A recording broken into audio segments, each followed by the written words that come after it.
Le maire de Papeete, accompagné du prochain capitaine du pays, Edouard Fritsch, peut exulter. Il a mené son équipage à bon port. Le Tapura Wiratira accoste en tête dans toutes les sections, se payant même le luxe de faire mieux que le Tauera en 2013. Je suis effectivement convaincu que le réalisme a gagné sur la démagogie. De Pirée au Tuamotu, en passant par les Australes ou les Marquises, la vague rouge a tout emporté sur son passage. Toutes les têtes d'affiche sont réélues et soulagées. En ce qui me concerne, c'est pratiquement presque 3 mois de campagne, ainsi que toutes les équipes. C'est normal, on peut au moins nous laisser savourer cette belle victoire. Et déjà dans l'équipage, on regarde au loin le prochain horizon. Parmi les 38 élus du Tapura, il y a ceux qui vont reprendre leur ancien travail. C'est quand même un représentant de Afretu qui va siéger à l'Assemblée. Donc c'est pour eux également que je suis fier. Il y a ceux qui n'affichent pas trop leurs ambitions. J'irai là où on me dira que je suis le plus utile. En tout cas, je pense qu'il y a beaucoup de travail à faire. Et ceux qui les affichent plus clairement. Qu'Edouard dirige tous les ministres et qu'il me laisse les conseiller à l'Assemblée. Ceux qui ont réembarqué in extremis dans le bateau rouge après avoir menacé de le quitter.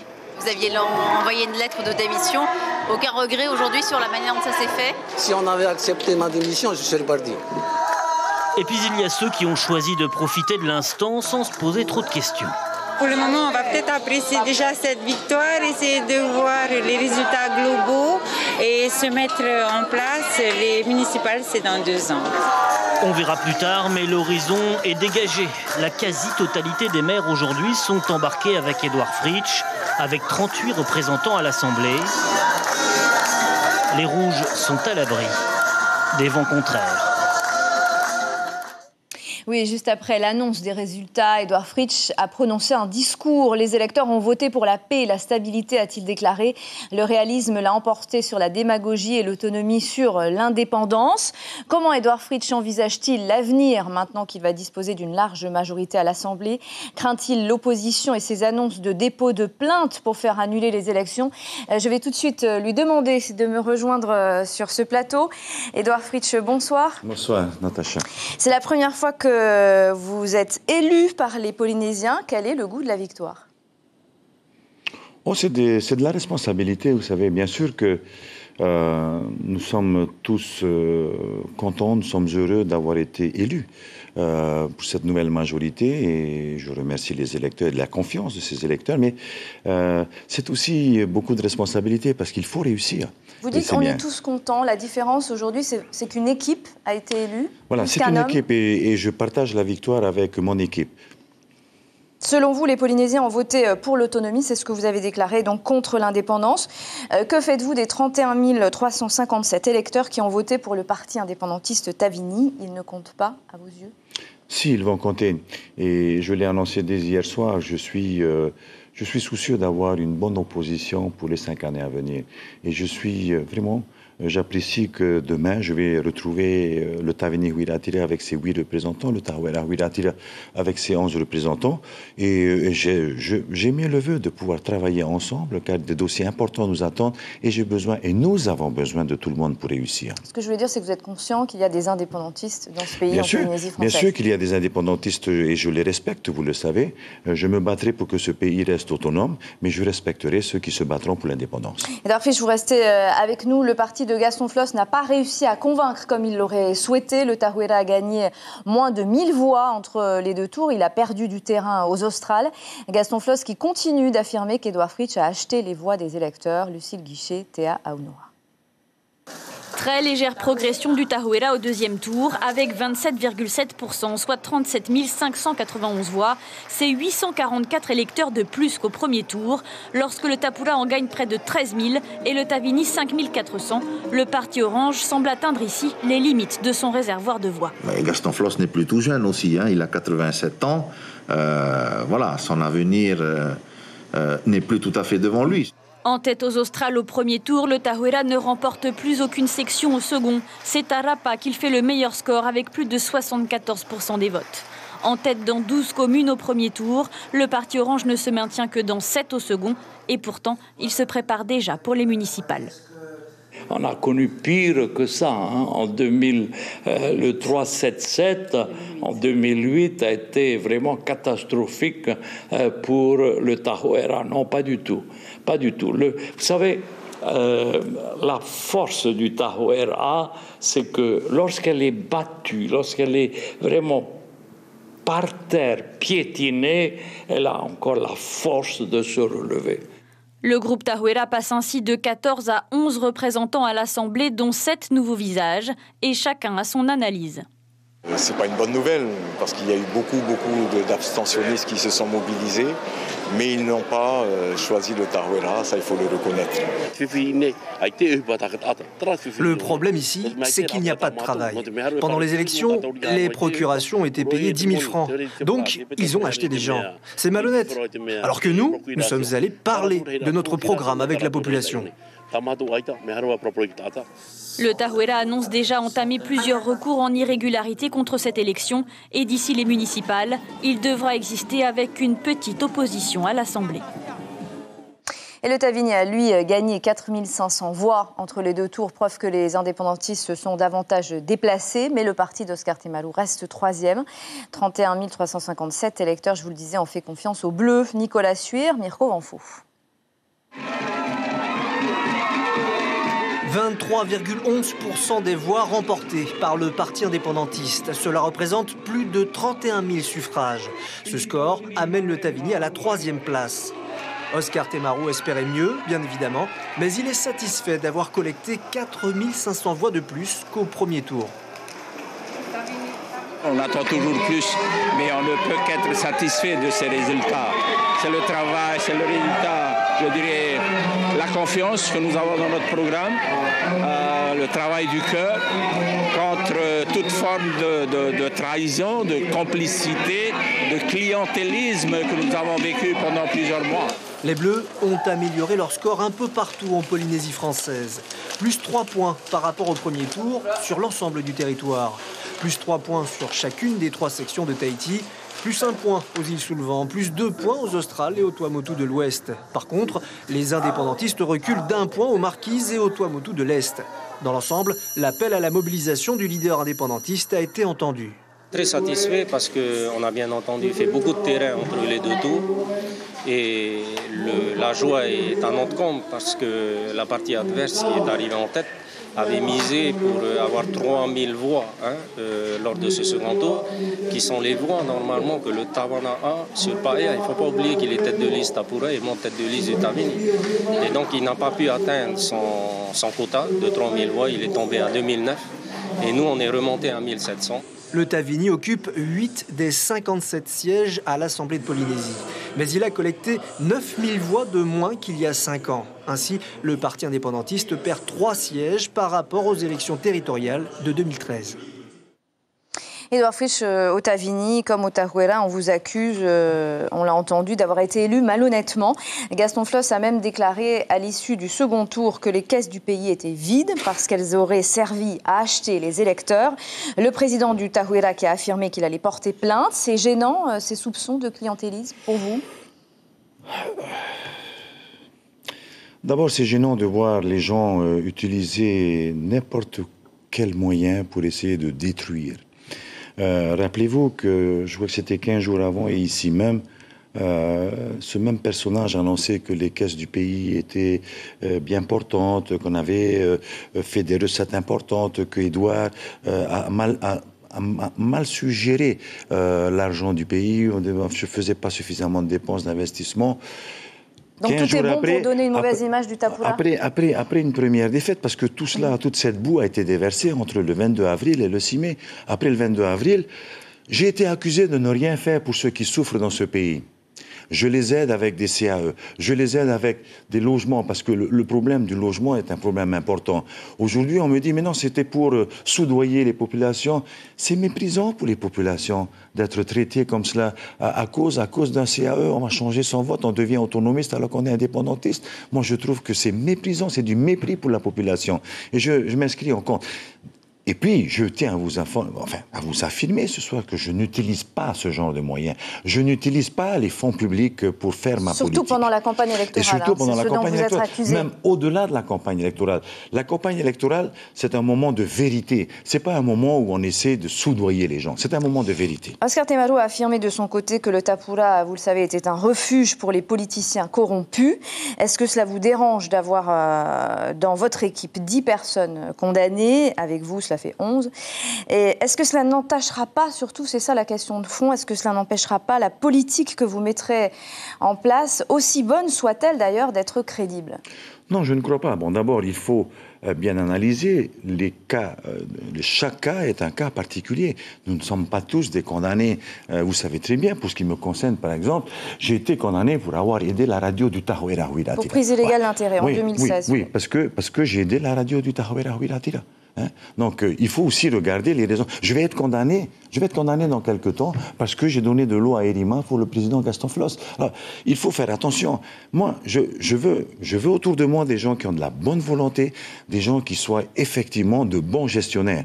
Je sanctionnerai moi-même si ce genre de défaut apparaissait, si ce genre de déviance apparaissait chez mes ministres ou chez les gens avec qui je travaille. J'ai pas besoin de la justice, bien que la justice est un moyen effectivement à notre disposition pour éclaircir ces situations. Mais je sais faire la part des choses. On va parler de la politique que vous allez mettre en place. La réforme de la PSG est-elle toujours l'urgence ce soir, comme vous l'avez annoncé pendant votre campagne? Bien sûr. Oui, la PSG restera un sujet important. J'espère, dès le 1er juin prochain, relancer les discussions à l'Assemblée de Polynésie française avec les représentants de l'Assemblée, avec les représentants des acteurs sociaux, les syndicats, les patrons. Donc vous ne reculerez pas? Non, je ne reculerai pas. Parce que c'est une urgence. Sinon, dans 2 ans, nous ne paierons plus. Nous ne paierons plus nos retraites. Au plan économique, dans votre programme, toujours, vous êtes engagé à diminuer la pression fiscale sur les entreprises. Concrètement, comment est-ce que cela va se traduire? Pendant 3 ans et demi où j'étais à la tête de ce pays, je n'ai pas augmenté la pression fiscale, je l'ai baissée. Donc, cela dépend en fin de compte des situations en face desquelles nous sommes. Effectivement, aujourd'hui, mon gros souci, c'est le coût de la main-d'œuvre en Polynésie française. Nous avons un coût de la main-d'œuvre qui est excessif. Il faut que l'on trouve une solution pour que ce coût de la main-d'œuvre baisse. Donc, il ne faut pas augmenter la pression fiscale, c'est une chose qui est certaine. D'autre part, je vais relancer rapidement maintenant les chantiers importants de ce pays. Le village tahitien, je devrais signer avec la société néo-zélandaise d'ici la fin du mois, et ils nous attendent pour concrétiser ce projet. Monsieur Wong Chen de la société Tahiti Nui Ocean Food arrive à la fin du mois, et nous allons aller à Hao parce que là, nous avons besoin, et je lui dis, nous avons besoin d'accélérer les choses parce que nous devons créer de l'emploi. Enfin, nous avons un certain nombre de projets. Ceux qui sont lancés au plan économique vont continuer. Au plan social, est-ce que vous allez tenir votre engagement, Edouard Fritsch, s'agissant de la mise en place d'un transport en commun gratuit pour les jeunes en formation, les handicapés et les personnes âgées? Je tiendrai mes engagements. Nous avons commencé à discuter avec les transporteurs, avec le principal transporteur, pour savoir dans quelle mesure, effectivement. Ça aurait un coût, je ne le cache pas et je l'ai toujours dit. Plus rien n'est gratuit aujourd'hui. Si vous voulez un transport gratuit, il faut payer à la place. Donc, mais je suis effectivement convaincu qu'un chercheur d'emploi qui n'a pas les moyens de se payer le transport doit être aidé dans ce sens-là. Et c'est ce que nous ferons. Pour ce qui concerne les jeunes écoliers, les gens scolarisés et les vieux, c'est déjà le cas. Je vous restez avec nous. C'est au Tuamotu, au Gambier et aux îles sous le vent que le Tapura a réalisé son meilleur score. Il obtient 56 et 54% des voix. À Bora Bora, le fief de Gaston Tonsang, le parti d'Edouard Fritsch flirte même avec les 60%. On peut presque parler d'une marée rouge dans la 4e section. Brigitte Olivier, Hiro Terorotua. Le Tapura se taille la part du lion dans les élections territoriales des 22 avril et 6 mai 2018. Une vague rouge qui s'octroie au second tour la majorité absolue dans les îles sous le vent. Un pourcentage de 54% contre un peu plus de 20% au Tavini et un peu plus de 25% au Tahoeira, ce qui donne en nombre de voix 11 336 électeurs qui ont choisi le Tapura, 5 332 le Tahoeira et 4 328 le Tavini. Les îles sous le vent n'ont pas boudé cette élection. 75% des électeurs se sont déplacés dans les 7 communes de l'archipel, qui comptent 28 350 inscrits, soit 21 271 votants. Seule l'île de Maupiti fait exception en ayant choisi le Tahoeira qu'elle place en tête de ses préférences, et Huaïné, où le parti indépendantiste arrive en seconde position. À Bora Bora, dans son fief qui offre près de 60% des suffrages au Tapura, Gaston Tong-Sang donnait hier soir son avis sur cette victoire sans appel. Je pense qu'on n'a insulté personne à l'occasion de ces élections. Au contraire, beaucoup de respect vis-à-vis de nos adversaires. Et je crois aussi que l'élan citoyen a fonctionné. Un maire couvert de fleurs hier soir et qui retrouve son fauteuil à l'Assemblée de la Polynésie. Et le Tapura gagne dans les 8 sections. Je vous propose de regarder ces résultats un peu plus en détail. 49% pour le Tapura dans la première section des Îles du Vent avec 6 000 voix d'avance sur le Tahuera. 48% des suffrages dans la deuxième section avec 8 000 voix de plus que le Tahuera et 10 000 de plus que le Tavini. C'est dans la section 3 qui compte Faa que l'avance du Tapura est la plus courte avec moins de 1500 voix de plus que le Tavini. Aux Îles sous le Vent dans la section 4, large avance donc de 6 000 voix pour le parti d'Edouard Fritsch. Dans la section 5, au Tuamotu de l'Ouest, 56% des suffrages pour le Tapura, le meilleur résultat de l'équipe rouge. 54,8% dans la section 6 des Tuamotu de l'Est et des Gambiers, soit 9 points de plus qu'au premier tour. Aux Marquises, dans la section 7, le Tapura obtient 52% des voix, c'est 6 points de plus qu'au premier tour. Et enfin, aux Australes, dans la section 8, le Tapura a repris la main et l'emporte avec 43,8% des suffrages. Edouard Fritsch, le Tapura, l'a emporté dans toutes les sections. Le président du Tahuera a déclaré que cela n'était pas vraiment votre victoire, mais celle de l'ancien parti Atia Polynetia de Tevaro Fritsch et Gaston Tong-Sang. Que lui répondez-vous ce soir ? C'est son habitude d'essayer de monter les uns contre les autres. Je ne suis pas étonné de ce genre d'allégation de ce personnage. Mais vous remarquerez que dans les archipels, ça a quand même très très bien marché. Nous avons eu la majorité absolue presque partout, sauf aux Australes.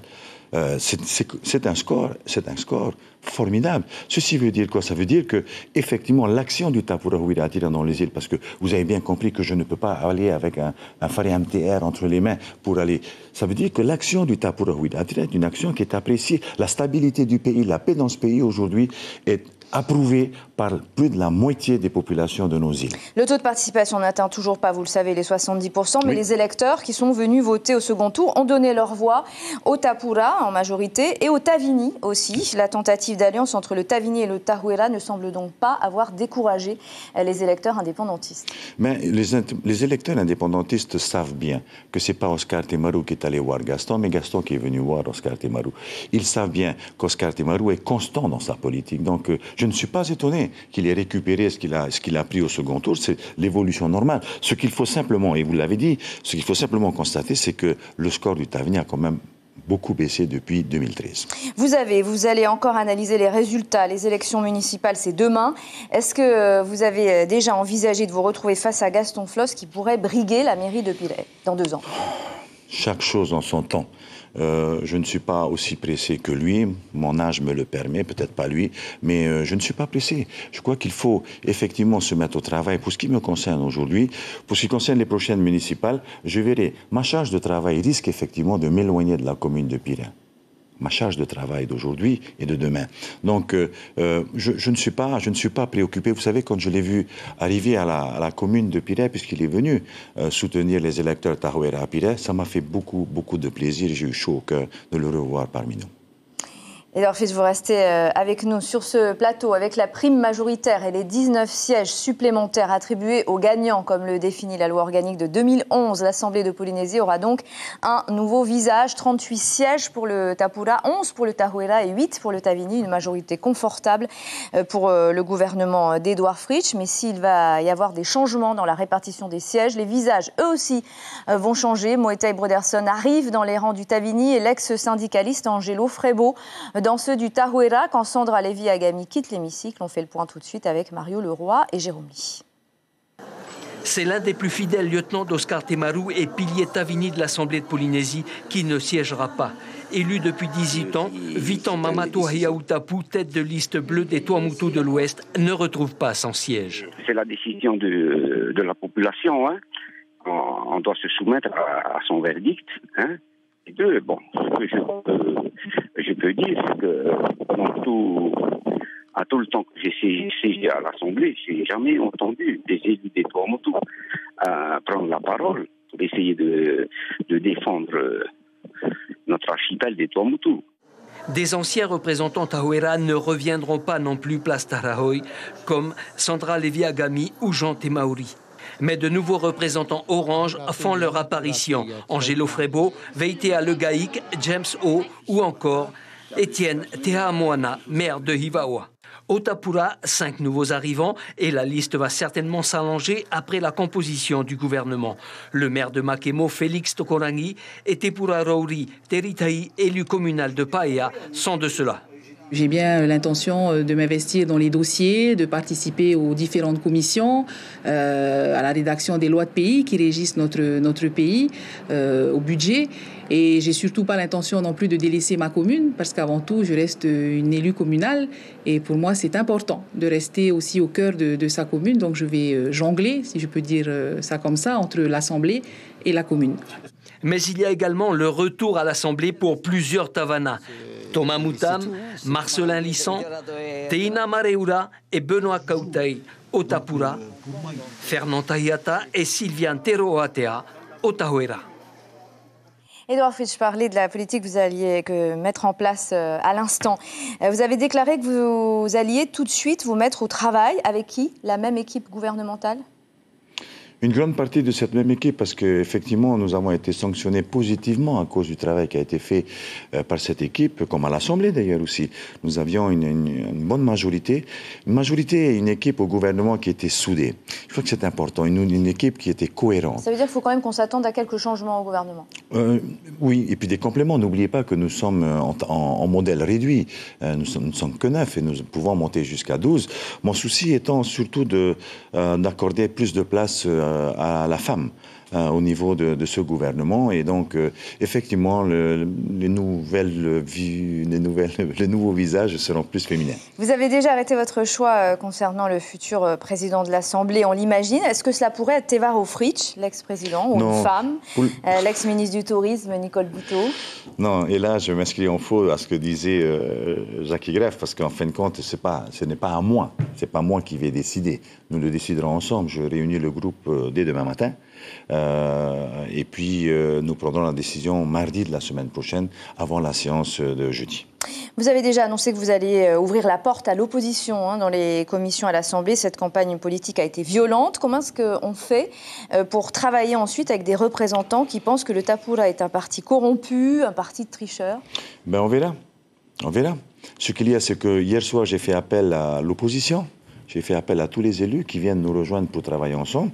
Ceci veut dire effectivement que je prends l'engagement de mettre à leur disposition des moyens pour travailler. Donc je le ferai, puis on verra ce qu'ils vont dire. C'est votre dernier mandat, Édouard Fritsch. Vous connaissez le dicton, gouverner, c'est prévoir. Oui. Est-ce que vous avez déjà une idée de celui ou celle, pourquoi pas, qui pourrait vous remplacer dans 5 ans? Pour le moment, pas encore, mais il y a beaucoup. Je pense que il y a chez nous une énergie humaine extraordinaire. Il y a des compétences humaines qui sont inexploitées, qu'il faut exploiter. Aujourd'hui, pour diriger le pays, je crois qu'il faut effectivement une certaine sagesse. Il faut bien connaître ce pays, bien connaître les rouages de l'administration, de la politique. Donc, je me laisse un petit peu le temps de faire le choix, mais je crois qu'effectivement, dans 2 ans, il faudra que l'on prépare celui qui va venir derrière. Et le préparer vraiment, vous laisserez vraiment la main? Oui.